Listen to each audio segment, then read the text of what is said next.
Everybody, welcome to MasterClass, a unique conversation between young filmmakers around the world and established storytellers. We're so happy to be here today with Lee Daniels and with students from all around the world who are doing filmmaking and who are going to benefit from this session with Lee. My name is Lee Daniels.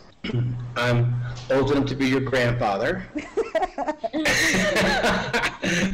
And I love the Ghetto Film School, and I'm so excited to be a part of this because I learned so much from y'all. Before we start with the pitches, Lee, you have a tradition of getting very important and brave films done. So can you tell us about how you personally prepared for your pitches? It was always about a connection to the person, using your instinctive skills as a human being and knowing that person's weakness, knowing when the time to go and kill, when you got them, and then telling that story.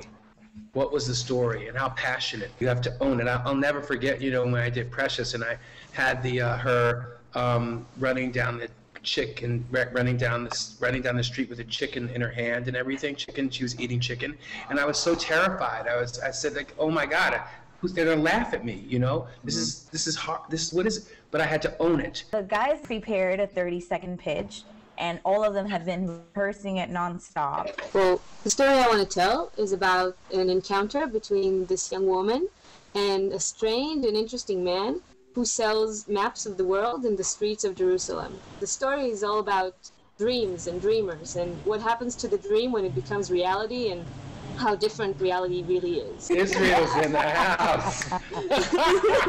I love it. I really love it. I love it. I think it's very interesting. I think that not only do I love the story, I'm more intrigued about the story. What I loved most was that you owned it. You knew it. It was something that you seemed passionate about. You threw me the sidetrack of where, did you mention Iraq? What did you mention something about? Yeah. That sort of threw me for, it added another layer to it. Maps, who the hell writes about maps? I mean, yet I was interested in it. And there was a flow to it, there was ease to it. I'm interested. Awesome. Gabriel, then. The media is causing violence and unrest in the people. So a young journalist starts noticing that all the people around him are believing the rumor. So he tries to unveil the truth. My story is inspired by real events that happened here in Venezuela. I love it. There's nothing that was flawless. It was something and clearly you had a history with this. And an understanding of the story. I would want to talk to you more about this. Ever, you had a question, right? Yeah, I do. What I basically want to know is what are the characteristics that you look for when you're trying to find your next project?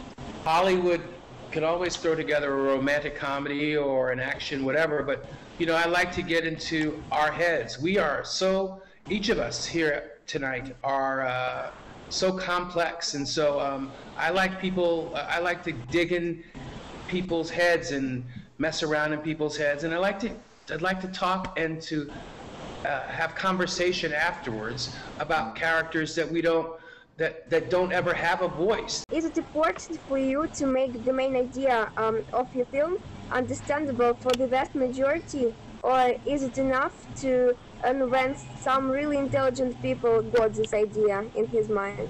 It's hard. It's really, really, really hard. And it's a question that I still fight with.